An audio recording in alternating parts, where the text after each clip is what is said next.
ba dénoncer bato batila kabiso des ordres qui ne sont pas artistes na bibiso kinini mais basala ba nini na bango pona kozwaka mbongo sima ya ba matanga besoke mutakufi nazo annoncer yo que le 2 août pour maintenant ordre il faut écouter na association d'artistes comédiens oya kosala ba boyi ko finga ko sala ba mafia tout ça tribunal oyebi à Los Angeles oui à Los Angeles oui le 2 août tout ça na tribunal na matete contre à Los Angeles exact donc il faut batubaye bango na boyi mutoya ko loba no limbisa les lots devant presse grand frère soki na sala yo mabe oza grand frère oyo ngana tchaka motema po parmi bato ya batang basala a na ina yo za doyen biso to ye ko remplacer nos grands frères nana problème na yo te soki problème oyo zo lobake o na lobaki kindoki mosi na lobaki re masube sala ki opasi grand frère limbisa ngai omoni toza ba artiste babiloko mosusu are masuba banini to tchaka parfois moi ba blague mais yaya ko tchanga na motema limbisier parce que ndimo saleli to moni ba vidéo est circulé na ba réseaux sociaux qui a sengi pardon je sais que papa en tant que papa ya bana nyonso je crois peut-être limbisier na ko réunir ba koko na ngai ya mike baza amsu baza na 12 ans 13 ans tout ça na revendre sa bango pour bango ni bazako le ba mais pépé mais pourquoi on t'injure comme ça c'est ça alors nga izo sala nga pasi ba comédien kutu bazolo ba mais parce que aux ambassadeurs de la paix même bazo finga usala keloko moko te ba koko na nga mais pépé tout ça na revendre sa ba koko na ngai lelo na pokwa na kotuna bango oyo ba ko loba na ngai yang ceux qui ba na kotala voter ceux qui côté na parce que prison est sûr oh mais wana kuteza mais tena ye maladi wana sa ko bomisa abanika ko loba bo alakisi pe ba image albazo lakisa mutazo finga tout ça mais il fallait que tu te papa kenika kambala moko na prison aliangana na kozela ba koko na ngai wana mike oyo ba ko loba o ba kozala majoritaire na kolanda bango ceux qui ba lobi tribunal mais on doit retenir que PP tika na tiki on doit retenir mais na remercier batu nyonso basali ba intervention mais nazolo bana bango kaka mais il fallait ba na ko intervenir petango azako finga maintenant c'est de l'ordre oya ko sala mbilinga tribunal. Voilà, nous sommes avec le président Masumu Oyoboebi Aza Papa Oyo Asimbi Penza NTPC association Oyo Sala vraiment fierté dans beaucoup de Congo sur le domaine il y a théâtre donc Boebi vous en tant que président des artistes comédiens Papa Masumu Namunio a et pas ya Papa Kadiombo Max Kadiombo na ebité message nyoko ko pesa na bato nyos bazona ndayo et surtout beaucoup plus na bato bazana cadre ya association ya ba Mama Fachi Beton au bazona ndayo na minute oyo. Bon, Zali, na cadre, il y a préparatif, il y a obsèque qui est en Mars Kadiombo. Obi ke nazo kamba ANTPC, ngomba ya artiste comédien, to Zali organisé, c'est-à-dire que ce qui le kambo ya mawa ya boye Zali, na yebisaka officiellement na artiste comédien, pe na sangisaka pe artiste comédien pour na yebisa bango que tozana matanga, mais to koki kosala eloko moko te soki famille nanu ba sololité alors tozelaka toujours soki toyeki ke famille ya sololi nde tokozala en contact na famille po matanga nyonso ozala nani eza nanu famille atoka moka bato mingi omona matanga ezali bazoye kokota na se wana soko déranger alors yango wana sikoyo tango ba famille ba sangani maintenant ba moni que il faudrait bazala en contact na biso po tosi toyebisa ki bango dès que bakokutana ba yebisa biso yango sikoyo tuuti kozana réunion na ba membre famille po ba yebisa biso ndenge programme ezali ndenge makambo ekozalela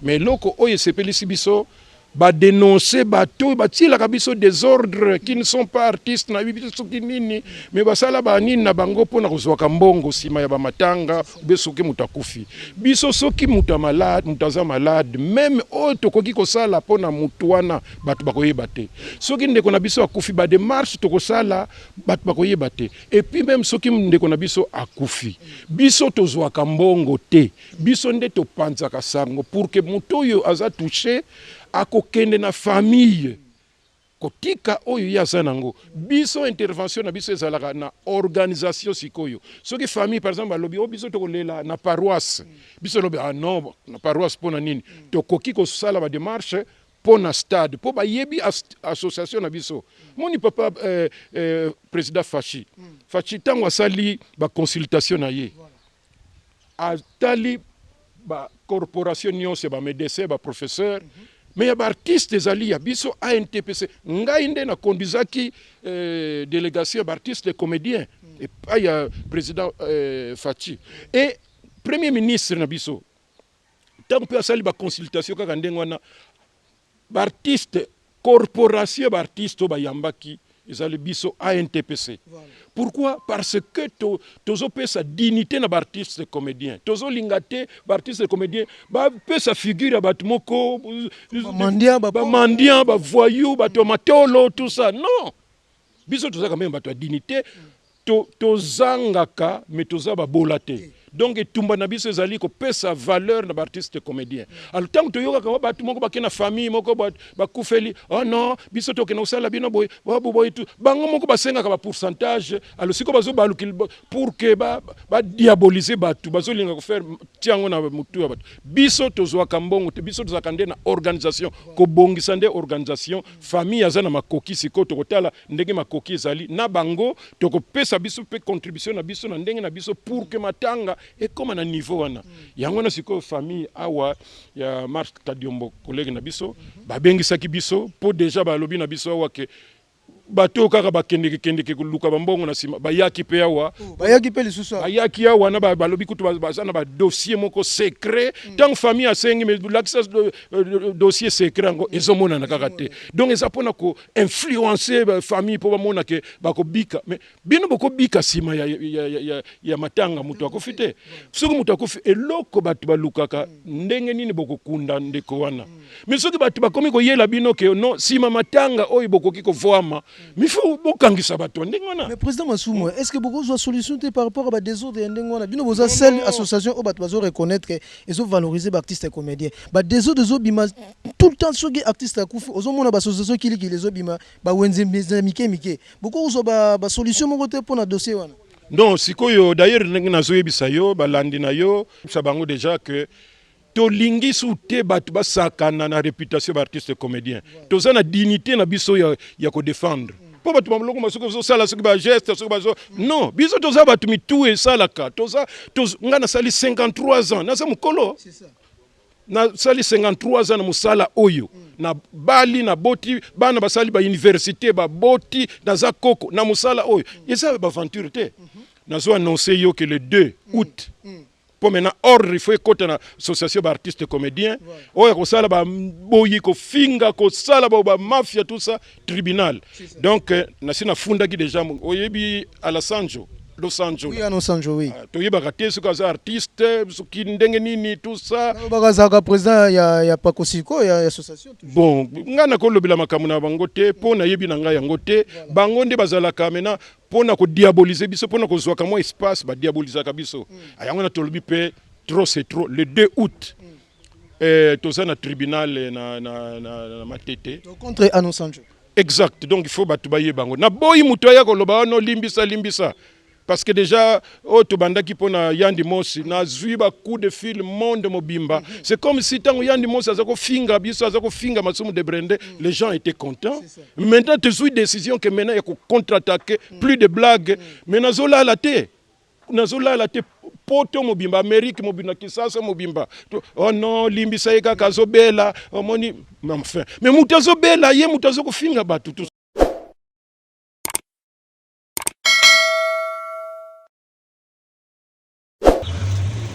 Vieux Masumu sana numéro nanga avant que tu porter plainte alingaka benga leki nanga makamuni nazo yoka ozolo wapona ngai ba bengi ngateke senga pardon eza eloko moko nga natanga pa basango soko sengi mutu pardon est-ce que okufi oki osali nini soki pardon ke balubana senga lelo devant presse grand frère soki na sala yo mabe oza grand frère oyo nga na tiaka motema mpo parmi bato ya batang basala art na ina yo oza doyen biso toye koremplace bino grand frère nga na problème na yo te soki problème oyo ozolobake oyo nalobaki kitoki mosi nalobaki are masuba esalaki opasi grand frère limbisa ngai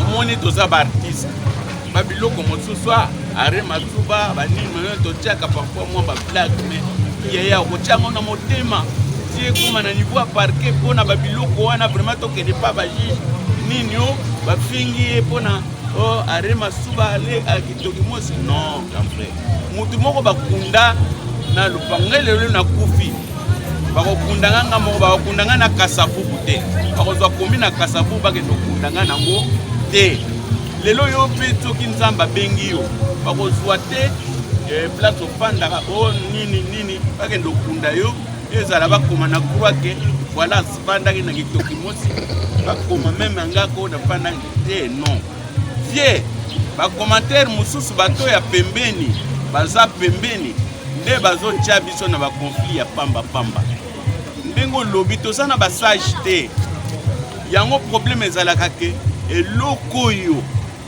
po ekende bien tosala baélection ya sika totia président ya sika totia bastructure nyonso baconseiller banini totala ndenge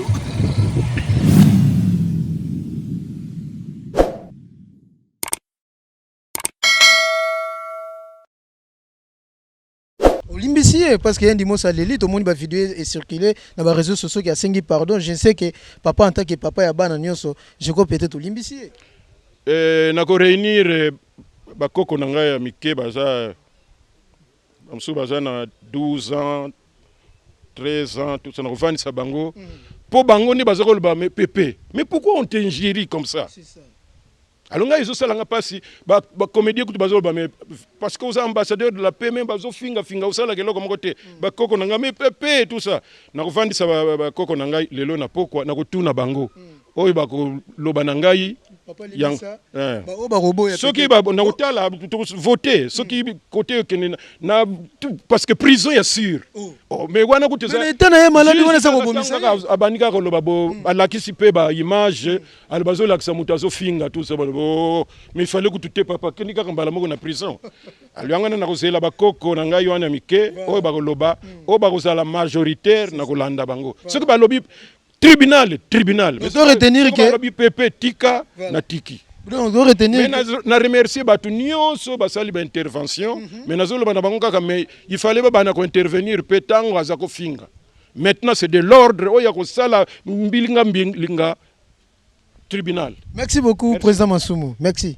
Donc, tu retenir que non, il y a président Max Kadiomo qui sont représentés des autres de Gozalate, association où ils ont reconnu, où ils ont un TPC. TPC. Donc, tu as tout pour que matanga est normal et le cas normal, tu peux sa dignité na mutuyo à Tikibiso. Et ça, c'est que ça la aventure te. Biso nyos tous la unis parce que devise na biso ezali l'unité rend fort et fait vaincre. Et je sais que oba bazaka na bango mitema mabe balingaka te ordre les ala bako baile mais baza bato ko kipete il faut ko kipe bato bazalaka positif. Merci beaucoup. Merci beaucoup papa.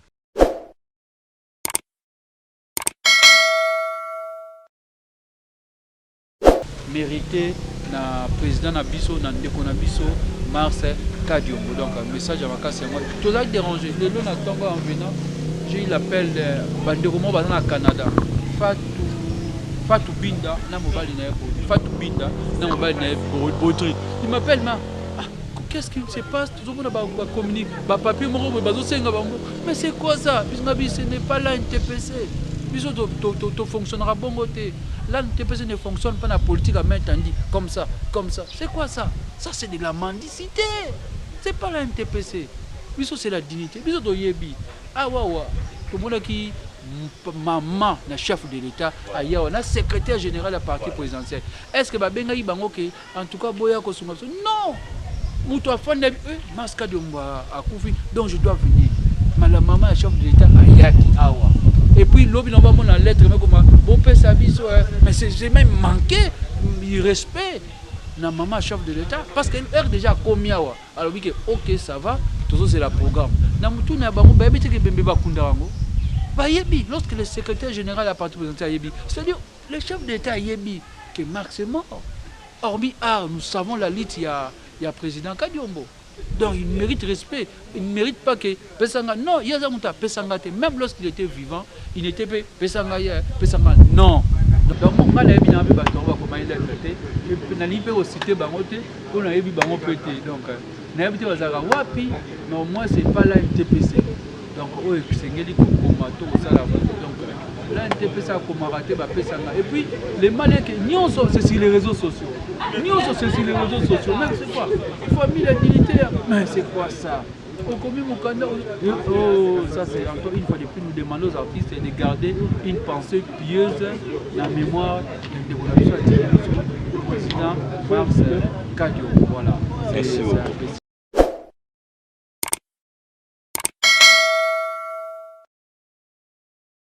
Voilà, nous continuons toujours avec notre élément. Nous sommes toujours à Epaya Papa Nabiso Kadiombo. Nous sommes maman. Maman, bonjour. Bonjour. Kombo nani? Nathalie Ange Café Kabisa.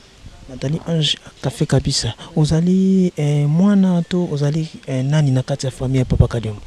Naza grande sœur ya mwasi ya Kadiombo Nicole Ngalula. Quand c'est maman nangina e bomo muki lisangwango ya matanga komela ki d'abord ndengeni. Nouvelle ya matanga ekomela kibiso na moment oyo on ne s'y attendait pas. C'était vraiment un choc pour nous puisque pour nous Mars ne représentait pas seulement un beau-frère.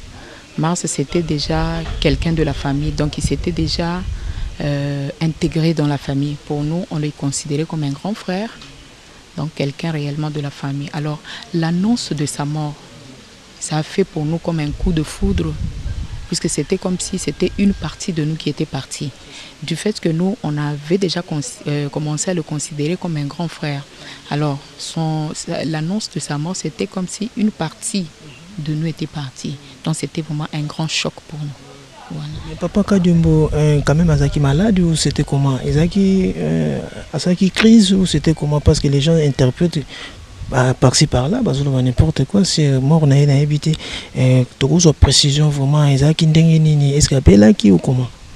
Oui, ça c'est réellement dit. Mars Kadiombo était malade. Oui, il était malade. Alors, comme peut-être la plupart des gens ne le savent pas, Mars Kadiombo c'est un prince. Alors, avec sa dignité de prince, on ne peut pas à chaque moment commencer à dévoiler ce que le prince fait. C'est pourquoi tout était gardé dans l'intimité. Ce n'est pas qu'on a géré sa maladie, non, mais il a été malade pendant un certain moment jusqu'à ce qu'il est parvenu à mourir. Et d'autres gens disent que non, il était frappé à cause de ça. Il y a peut-être même qui est pénalisé, je ne sais pas. Ce sont des précisions que nous voulons donner aux gens, puisque nous savons qu'il y a des réseaux sociaux. Et ces réseaux sociaux, les gens qui passent souvent sur les réseaux sociaux, ils se disent être des journalistes. Mais ce que moi je peux dire, celui qui est journaliste doit l'être d'abord de profession et ensuite de carrière. Alors celui qui est véritablement un journaliste, c'est celui qui va chercher l'information à la source. Alors avant de pouvoir diffuser une information, il faut descendre à la source et prendre l'information. C'est pourquoi je vous félicite d'abord de ce que vous venez de faire. Alors ce que nous allons annoncer au monde entier, c'est que si il le remarque, la famille depuis la mort de Kadiombo n'est pas passée sur les réseaux sociaux, n'est pas passée sur les antennes. Pourquoi? Puisque nous respectons cette intimité. Kadiombo n'a pas été tabassé. Kadiombo était malade. Il était malade. Mais du fait que, je crois que vous connaissez la position que je viens de vous donner, donc le mot, le véritable, peut-être viendra du chef coutumier. Ce que je peux dire pour le moment, c'est d'annoncer seulement au monde entier qu'ils arrêtent les spéculations. Kadiombo n'a pas été tabassé. Kadiombo était malade. Alors s'il cherche d'autres informations, à moins que le chef coutumier nous donne cet aval de donner maintenant tous les détails. Mais pour le moment, nous nous arrêtons là. Merci beaucoup. Il y a d'autres questions parce que dans vos autres je sais que vous avez vraiment occupé par rapport à Makambo Belé, aux autres combattages, mais Bato Belé, vous patienter cause la résultat et autopsie parce que et qui déjà si on est déjà dans les réseaux sociaux toujours, Bato au courant n'ango. Est-ce que déjà besoin résultat final et autopsie à papa? Cause résultat final et autopsie, c'est-à-dire que l'autopsie a été faite, mais le col est limité. On ne peut pas parler de résultat final. Puisque avant qu'on fasse l'autopsie, on passe d'abord par les démarches quelconques pour avoir cette autorisation-là. Oui, nous savons que le dossier est dans le bon, donc ils n'ont qu'à attendre qu'ils ne se fient pas aux réseaux sociaux, nous le répétons. S'ils ont besoin d'avoir des informations, qu'ils descendent à la source. C'est un peu ça. Donc jusque-là, l'autopsie n'a pas encore été faite, mais nous sommes dans le bon. Et surtout, ce que je souligne, c'est surtout avec la grâce de Dieu. Merci beaucoup. Nous parlons toujours des réseaux sociaux. Nous avons vu aussi un programme circuler toujours dans les réseaux sociaux. Est-ce que c'est exactement ça les programmes? Parce que Batebele Babi non, les programmes tandis que tu vas nous l'autopsie ou ils comme nouvelle Tozwaki. Alors c'est pour cela que tu vraiment sur place, sur le terrain pour vérifier si réellement le programme automobile dans les réseaux sociaux est-ce que c'est ça les programmes ou comment? Oui, je le détiens même en main pour ceux-là qui vont pouvoir vérifier sur les réseaux sociaux. C'est le programme que les familles ont établi, mais c'est un programme, comme je dirais, provisoire. Provisoire, pourquoi? Puisque ça doit marcher de pair avec le résultat de l'autopsie. C'est-à-dire, si le résultat de l'autopsie sort avant la date fixée par les familles, donc on va retenir ceci. Mais au cas où il y a, si on traîne un peu pour sortir le résultat de l'autopsie, là nous allons un peu modifier.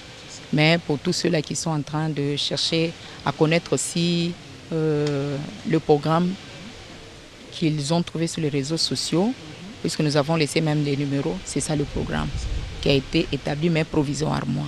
Voilà. Merci beaucoup.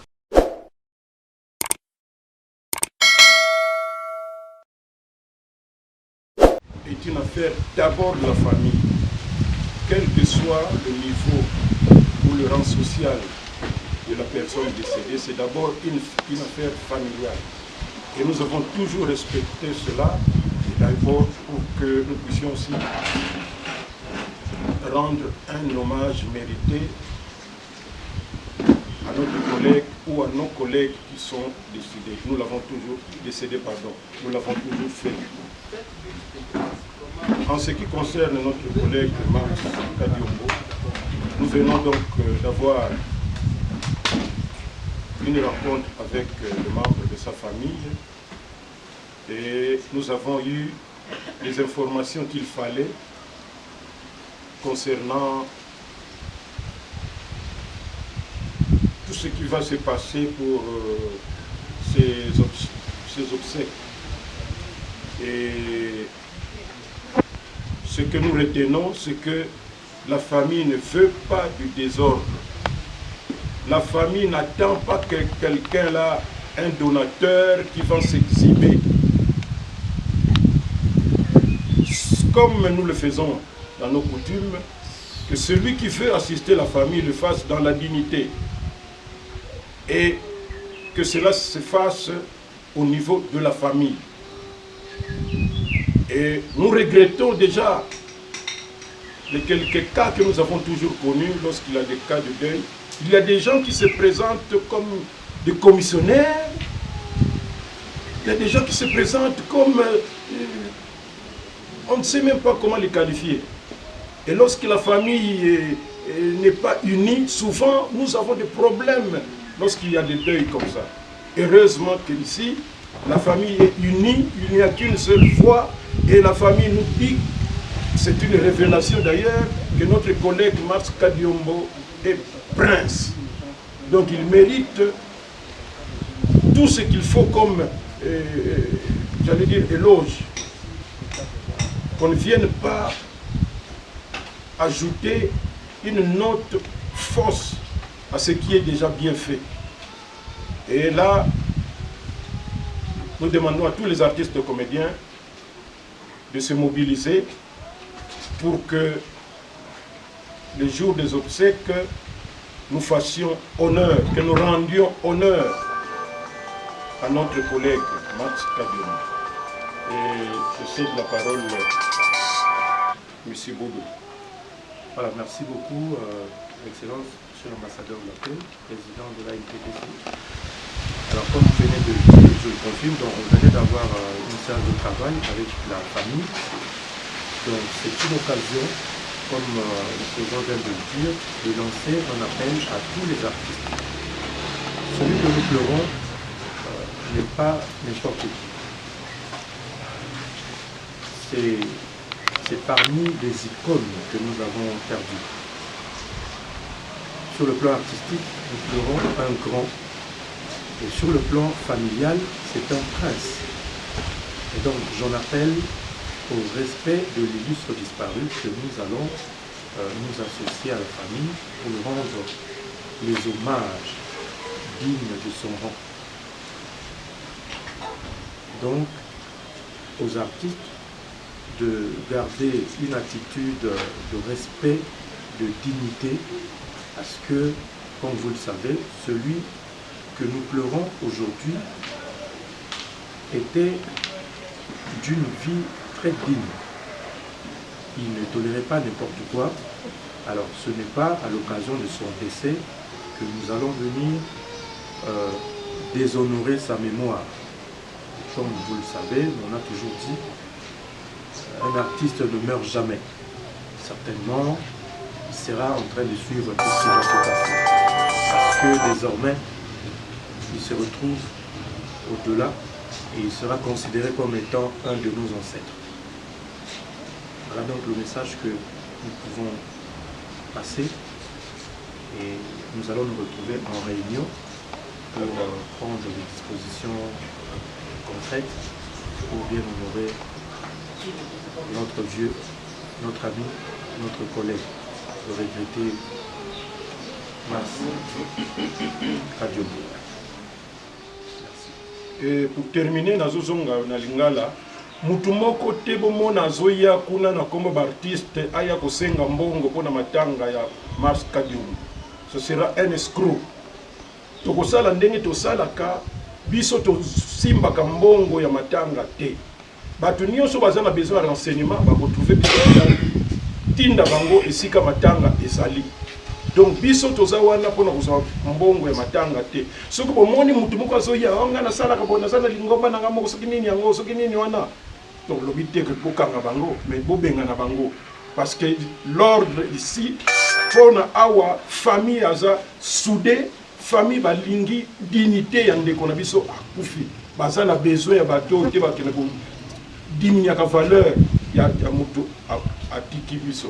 Donc tozo kebisa na bato nyonso tout oyo basala na aventure na bango. Et puis boya na bino awa te esika matanga ezali boya ko tenter chance parce que si la famille est unie bango nyonso baza ndenge moko et matanga eza ya niveau likolo alboya ko kitisa na ba niveau te ya ba cope ya ba mike akanisi on s'est bien compris. Merci beaucoup. Et date le 7 août. Le 7 août, ndeto kokende kotika ndeko na biso esika akopema. Biso nyonso kosala mobilisation pour que na ordre que discipline ndenge tosalaka makambo nyonso eleka malamu. Encore une fois, merci beaucoup.